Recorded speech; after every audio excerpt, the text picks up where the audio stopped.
Hai semuanya, ketemu lagi bareng Mihu di sini.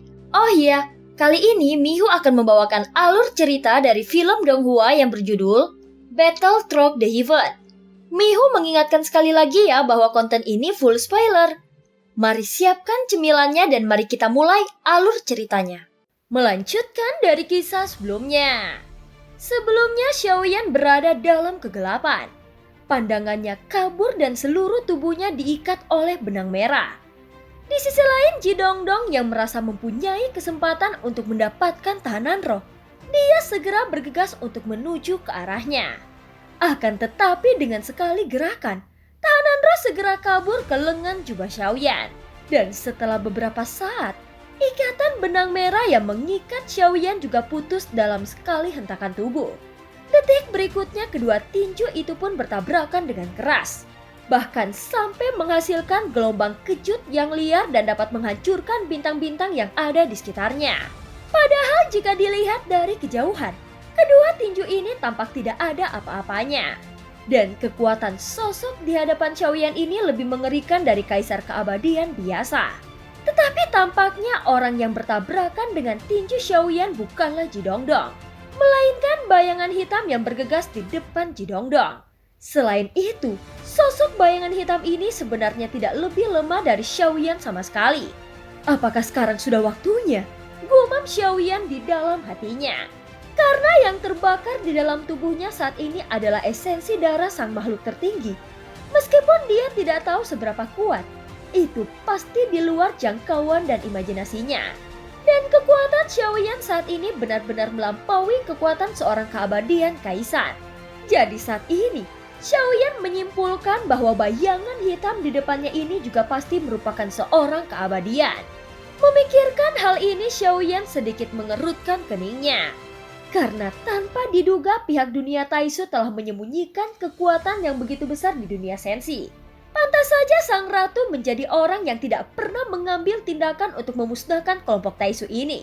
Ternyata mereka bukanlah kekuatan utama sama sekali. Dan bahkan bayangan hitam yang muncul saat ini mungkin adalah bidak catur Taisu yang sebenarnya. Adapun tuan muda ke-12, dia hanyalah umpan yang digunakan sebagai kelinci percobaan. Dan bahkan tujuannya adalah untuk menutupi para Taisu yang lebih kuat ini. Pada saat ini selama konfrontasi, Xiaoyan terus memikirkannya. Dan akhirnya Xiaoyan memahami beberapa rencana sang ratu saat ini. Dia juga mengerti mengapa sang ratu tidak mengambil tindakan sama sekali. Dunia Senshi pasti dapat mengambil tindakan untuk memusnahkan kelompok Taisu yang dipimpin oleh Ji Dongdong.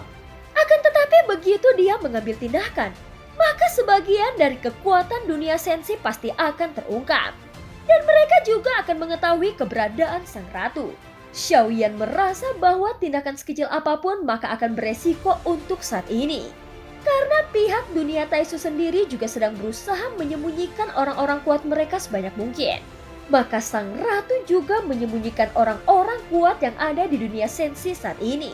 Selama keberadaannya tidak terungkap, maka pihak dunia Taisu tidak akan bisa mengambil keputusan. Jika hanya menebak-nebak, dunia Taisu juga pasti tidak akan berani menyerang dunia Senshi dengan gegabah. Lalu karena pihak dunia Taisu tidak mungkin untuk turun sekaligus, mereka juga mencari cara dan tidak semudah itu untuk menang. Invasi ini sudah dimulai. Namun sejauh ini, itu masih dalam permainan psikologis antara kedua belah pihak. Jika ingin melangkah lebih jauh, maka dunia Senshi harus melakukan invasi besar-besaran terhadap dunia Taisu. Sekarang dunia Senshi sendiri memiliki perlindungan yang kuat dan dibutuhkan banyak sumber daya untuk memasukinya.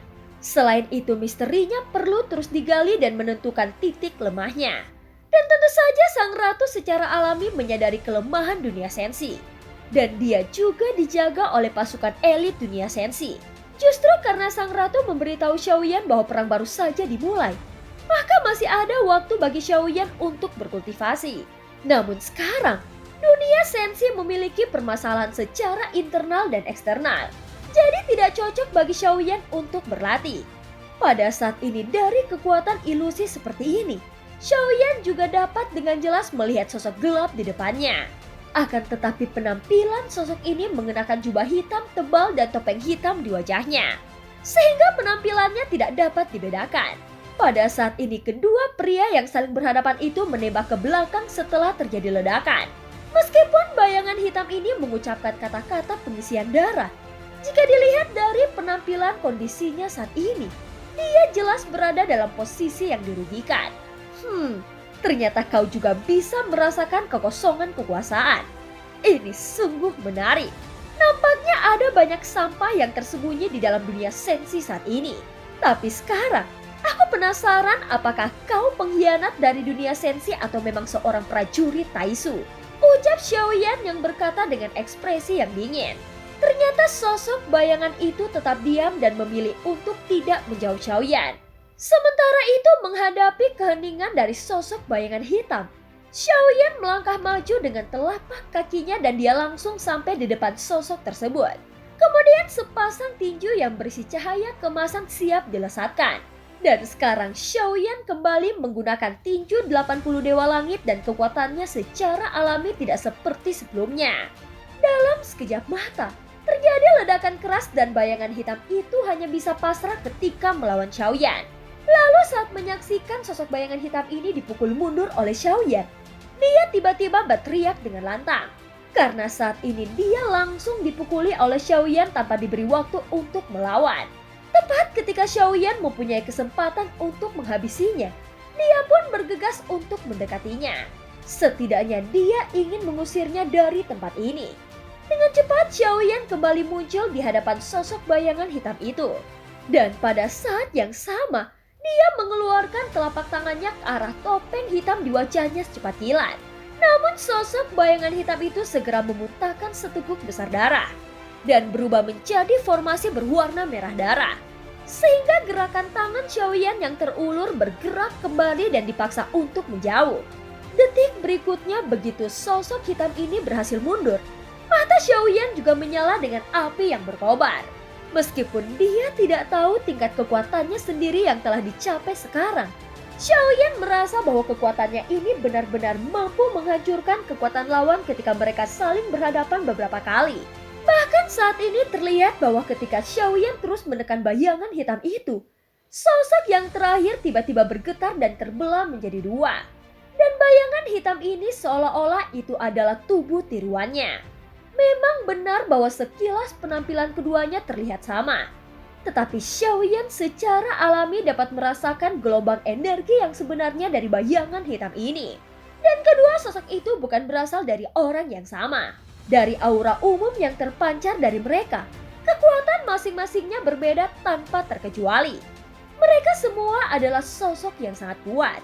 Sementara itu pembakaran darah sang makhluk tertinggi telah mencapai puncak dan secara bertahap akan menurun jika terus berlanjut. Kini mata Xiaoyan sedikit terfokus dan dia tidak berani menunda. Sebelum mereka berdua bergerak, Xiaoyan adalah orang pertama yang memimpin untuk bertarung melawan keduanya. Meski teknik yang Xiaoyan miliki sangat sederhana, namun sejauh ini Xiaoyan belum terlalu menggunakan kartu truf terkuatnya. Saat ini kedua bayangan hitam itu segera menghilang. Dan kemudian muncul di sisi Xiaoyan dari arah yang berbeda. Untuk target mereka, Xiaoyan tahu bahwa mereka tidak ingin membunuhnya sekarang. Lagi pula dengan kekuatan Xiaoyan saat ini, masih sulit bagi Jidongdong untuk benar-benar membunuhnya. Jadi tujuan mereka yang sebenarnya adalah untuk menghilangkan tahanan roh yang ada di dalam jubah lengan Xiaoyan. Pada saat ini bersamaan dengan serangan bayangan hitam, beberapa jejak cahaya kemasan dengan cepat mengembun dan meledak ke arah Xiaoyan secara mengejutkan. Akan tetapi Xiaoyan tidak terburu-buru. Dan ketika dia mengayunkan tinjunya, itu mampu mengguncang 3 serangan emas itu. Tetapi pada saat ini 3 tanda cahaya kemasan ini tiba-tiba meledak. Dan efek ledakan tersebut langsung menyelimuti tubuh Xiaoyan. Namun yang membuat Xiaoyan terkejut adalah baju besi dewa di tubuhnya merupakan yang pertama dibuat tidak berdaya dan langsung hancur begitu saja. Bagaimanapun juga level pertarungan ini bukanlah sesuatu yang bisa ditanggung oleh baju besi dewa generasi kelima milik Xiaoyan. Bahkan pada saat yang sama, jubah Xiaoyan juga dibuat berantakan dalam pertarungan semacam ini. Jelas sekali bahwa mereka ingin menemukan sosok tahanan roh yang bersembunyi di dalam tubuh Xiaoyan. Tidak peduli apakah Xiaoyan nantinya akan terbunuh atau tidak, Mereka sangat mematuhi perintah Tuan Muda ke-12 itu. Dan apapun yang terjadi, mereka harus menangkap tahanan roh yang dapat mematahkan formasi penghalang milik dunia Taisu. Pada saat ini jubah Xiaoyan sudah robek, dan Ji Dongdong segera mengepalkan kedua tangannya. Dia ingin menggunakan pengekangan untuk memblokir kehampaan di sekitar Xiaoyan. Seolah-olah dia takut bahwa tahanan roh nantinya akan mengambil kesempatan untuk melarikan diri. Namun setelah memperhatikan beberapa saat pada tubuh Xiaoyan, hanya tubuh bagian atas yang telanjang. Wajah Xiaoyan sendiri sudah tersenyum dan terlihat guntur mengalir di sekujur tubuhnya. Sedangkan untuk sosok tahanan roh, Ji Dongdong sama sekali tidak menemukannya. Sial, bagaimana bisa? Kemana makhluk itu pergi? Ucap Ji Dongdong yang juga terkejut. Tentu saja dia dengan jelas melihat bahwa tahanan roh masuk ke dalam jubah lengan baju Xiaoyan. Dan kali ini dia juga berpikir bahwa Xiaoyan memang tidak mempunyai kesempatan untuk menggunakan teknik yang curang. Hahaha, sepertinya kalian dunia Taisu sudah merasakan ketakutan.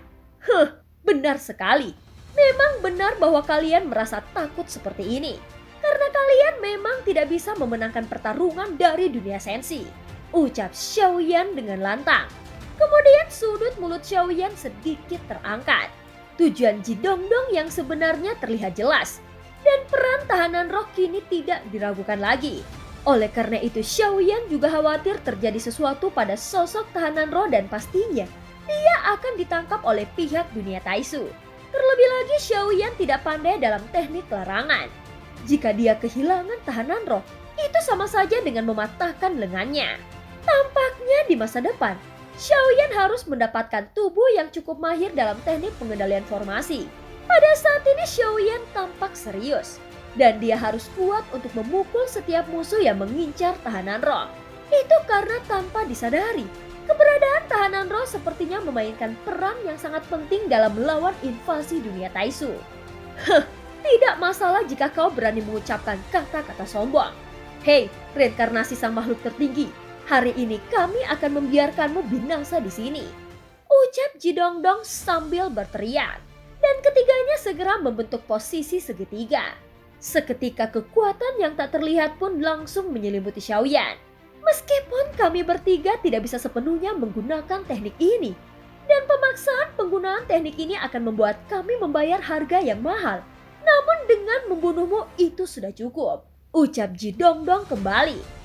Pada saat yang sama dalam sekejap perasaan bingung berkobar di dalam hati Xiaoyan. Dan sekarang dia benar-benar merasakan bahwa jantungnya berdebar. Sementara itu esensi darah sang makhluk tertinggi yang bersarang di dalam tubuh Xiaoyan belum sepenuhnya terbakar. Tetapi Ji Dongdong dan para pembantunya saat ini sebenarnya berencana untuk menggunakan teknik terkuat mereka. Dan teknik ini bisa membunuh diri mereka sendiri. Kini mereka sungguh-sungguh berniat untuk menghabisi Xiaoyan di sini, tanpa memperdulikan seberapa kuat kekuatan Xiaoyan. Ternyata kekuatan dunia Taisu yang tersembunyi dalam dunia sensi ini memang berada di luar imajinasi Xiaoyan. Jelas ini hanyalah sebagian kecil dari puncak kekuatan Taisu. Inilah kekhawatiran sang ratu yang sebenarnya. Dan karena ratu belum mengetahui pasti kekuatan Taisu, maka ini juga alasan mengapa dia tidak ingin mengungkapkan latar belakang dunia sensi dengan mudah. Namun sejauh ini, selama bertempur dengan Ji Dongdong dan para prajurit Taisu yang lainnya, Xiaoyan juga belum pernah menggunakan kartu truf terkuat miliknya. Meskipun belum diwariskan, tetapi dia sudah mendapatkan keterampilan bertarung tingkat kuno. Tubuh fisiknya juga sudah mumpuni. Dan setiap kemampuan Xiaoyan sendiri akan ditingkatkan bersamaan dengan peningkatan ranah kekuatannya.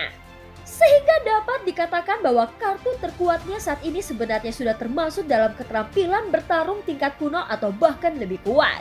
Apakah efek menggunakan kekuatan energi dan darah saat ini untuk melemparkan menara para dewa? Gumam Xiaoyan di dalam hatinya. Lalu untuk sesaat, mata Xiaoyan membeku. Dia benar-benar tidak merasakan takut sama sekali.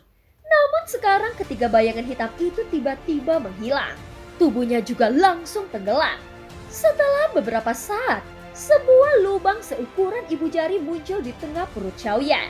Padahal sebelumnya tidak ada suara sedikit pun. Tetapi lubang darah kedua dan ketiga datang entah dari mana. Dan tampaknya mereka ingin mengalahkan Xiaoyan dengan cara ini. Pada saat ini Xiaoyan segera menggertakkan giginya. Segera dia melangkah maju dengan telapak kakinya dan melesat keluar secara tiba-tiba. Lalu seketika busur listrik melintas di kampaan. Dan tubuh Xiaoyan sendiri sudah dipenuhi oleh aura yang mengerikan dan tulang putih muncul di udara. Pada awalnya telapak kakinya ini tidak memiliki daging dan darah. Tetapi pada saat ini, tubuh Xiaoyan berkembang pesat dan dia berdiri di kampaan dengan tenang. Kemudian Xiaoyan kembali mengambil langkah kedua. Hal ini rupanya membuat esensi darah sang makhluk tertinggi di dalam tubuhnya terbakar dengan liar. Namun itu juga menghilang dengan cepat. Dan bagi Xiaoyan sendiri, dengan menggunakan teknik ini maka itu akan menjadi pukulan terkuatnya. Tidak masalah jika aku tidak dapat menemukan keberadaan kalian. Aku akan membuat seluruh kampan ini menjadi musuhku. Sekarang, ini adalah langkah ketiga. Gumam Xiaoyan dengan suara yang dalam. Seketika ketiga telapak kaki yang terkondensasi di udara itu sudah berlumuran darah. Dan aura putih yang naik memancarkan kekuatan yang sangat mengerikan. Tampaknya energi dan darah saja tidak cukup untuk menciptakannya. Akan tetapi langkah keempat seharusnya baik-baik saja. Ucap Xiaoyan kembali sambil menyeringai. Pada saat yang sama, Xiaoyan segera menggertakkan giginya dan matanya menjadi semakin gila. Sepertinya tidak diketahui secara pasti siapa yang akan kalah dan terbunuh hari ini. Setelah beberapa saat, kampan tempat Xiaoyan berada saat ini tiba-tiba berguncang. Pada awalnya dia berada di dekat sang ratu. Tetapi kini dia telah dipisahkan menggunakan beberapa metode rahasia milik Taisu. Dan Taisu juga telah menyegelnya di kampan ini.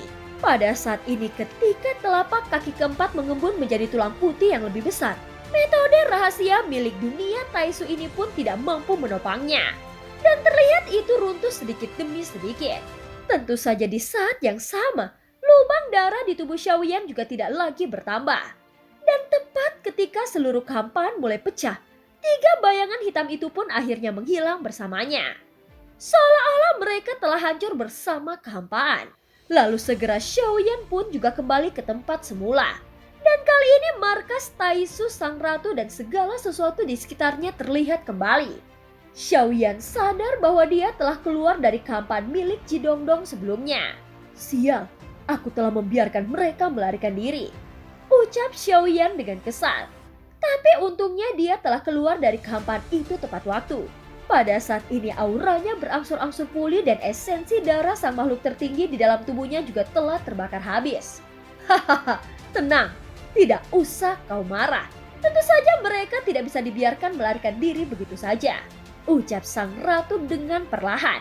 Seketika terlihat bahwa ada distorsi ruang dalam kampan besar yang tidak diketahui. Di mana Xiaoyan berada, tubuhnya ditarik kembali dan segera tiga bayangan hitam serta Jidongdong yang menghilang itu kembali muncul. Tidak hanya itu, tiga sosok bayangan hitam dan Jidongdong juga memuntahkan seteguk besar darah. Dan sepertinya tubuh mereka telah terluka parah. Jelas tampaknya meskipun empat kekuatan besar ini dapat dipertahankan dengan sangat kuat. Namun sang ratu tidak hanya menghancurkan ciptaan domain kampan dunia Taisu dengan teknik rahasia, tetapi juga menyebabkan kerusakan pada mereka. Sial, dia sebenarnya memiliki kelompok dengan orang lain untuk melawanku. Dasar orang yang sangat menyedihkan. Jika kau berani, lakukan dengan kekuatanmu sendiri. Ucap salah satu sosok hitam kepada Xiaoyan dengan suara yang dalam. Hahaha, kalian bertiga tidak bisa pergi sampai aku mengetahui identitas kalian. Ucap Xiaoyan dengan perlahan. Jelas bahwa meskipun kampan itu tidak dihalangi olehnya, tapi karena dia ingin pihak dunia Taisu berpikir dirinya adalah penguasa yang kuat, maka adegan ini harus dimainkan sampai akhir. Hahaha, benarkah begitu? Kau jangan terlalu sombong. Sebelumnya kami memang merasakan auramu yang begitu kuat. Tetapi sekarang, sepertinya auramu telah menurun. Dan kau hanyalah keabadian biasa. Teknik rahasia apa yang kau gunakan? Mengapa auramu begitu tajam sebelumnya? Dan sekarang, karena kau hanyalah seorang keabadian biasa, apakah sudah waktunya kau menggunakan metode rahasia lagi untuk meningkatkan kekuatan? Ucap bayangan hitam itu sambil tertawa. Bukankah aku baru saja memukulmu sebelumnya? Apakah menurutmu seranganku itu hanyalah kebohongan belaka? Hayolah, kalian akan tahu apakah itu benar atau tidak dengan mencobanya. Ucap Xiaoyan dengan tenang. Dia masih memandang mereka dengan jijik. Pada saat yang sama, bayangan hitam itu pun bergerak mengelilingi Xiaoyan. Tapi masalahnya telah sampai pada titik ini. Ketika mereka merasakan aura aneh di tubuh Xiaoyan, mereka memilih untuk menguji Xiaoyan dengan tegas. Pada saat ini jarak antara Xiaoyan dan mereka tidak terlalu jauh. Seketika bayangan hitam itu pun langsung melesat dari kehampaan dan segera membentuk jejak telapak tangan abu-abu ke arah Xiaoyan. Namun tampaknya kekuatan telapak tangan ini tidak sekuat serangan bayangan hitam sebelumnya. Akan tetapi bagi Xiaoyan yang kekuatannya telah menurun ke langkah keempat keabadian Kaisar, ini adalah jurus mematikan. Dan jika dia menerima serangan ini dengan tangan kosong, maka dirinya mungkin akan mendapatkan cedera yang serius. Sementara serangan sedang berlangsung, mata Jidongdong juga sedikit terfokus. Dia pernah meragukan kekuatan Xiaoyan sebelumnya. Tetapi sekarang sepertinya adalah waktu yang tepat untuk melihat kekuatan Xiaoyan yang sebenarnya. Tapi sepertinya metode Xiaoyan masih mampu melukai mereka dengan parah. Pada akhirnya membuat Jidongdong tidak dapat meragukan bahwa itu memang kekuatan yang hanya bisa dicapai dengan keterampilan bertarung tingkat tinggi.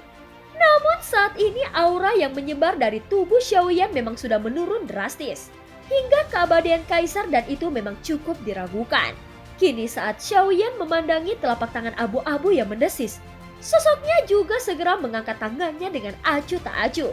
Jidongdong sebetulnya merasa bahwa tidak ada gelombang kekuatan dari gerakan Xiaoyan saat ini. Tetapi ketika telapak tangan abu-abu itu mendekat, telapak tangan yang masuk tersebut tiba-tiba runtuh dan menghilang begitu saja.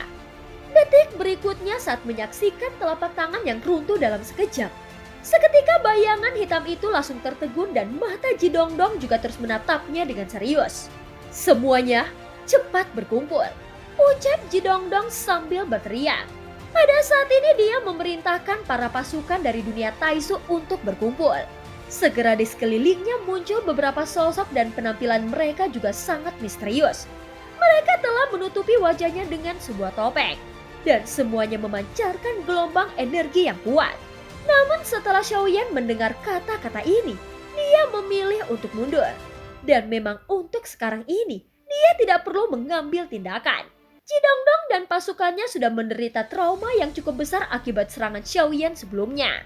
Dan mereka pasti akan dikepung serta ditekan, sebelum keempatnya dapat melakukan pemulihan.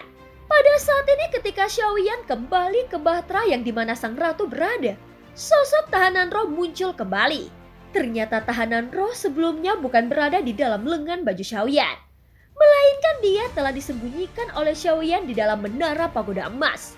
Jadi walaupun kemungkinan terburuk Xiaoyan tidak selamat, maka akan mustahil bagi mereka untuk menemukan tahanan roh. Sementara itu ketika kelompok Jidongdong mencari keberadaan Xiaoyan dari gelapnya kehampaan, muncul pasukan dunia sensi.